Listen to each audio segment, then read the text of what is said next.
O presidente da Frente Parlamentar em apoio aos agentes comunitários de saúde e agentes de combate às endemias, deputado federal Hildo Rocha, coordenou reunião com representantes da categoria a fim de discutir a realidade e demandas dos profissionais do setor. Não existe saúde pública hoje sem a presença dos agentes de saúde, sem a presença dos agentes de endemias.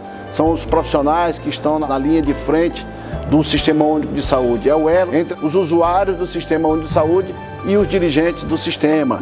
Através dos agentes de saúde, o dirigente da saúde pública, tanto municipal, estadual e federal, tem conhecimento de como anda cada lar, cada área geográfica deste imenso país. Também eles levam a informação promovendo a saúde dentro das casas das pessoas que são atendidas pelos agentes de saúde. Hildo Rocha disse que a reunião foi mais uma rodada de lutas e de reflexões acerca da realidade vivenciada pela categoria. Aqui esteve o deputado Marcelo Ramos, que é o vice-presidente da Câmara, trazendo a sua mensagem em nome da mesa diretora da Câmara, mostrando o compromisso que tem a Câmara dos Deputados com os agentes de saúde e os agentes de endemias. E vamos trabalhar no sentido de pautar a PEC 22 e aprovar para que os agentes de saúde e os agentes de endemias tenham um salário digno.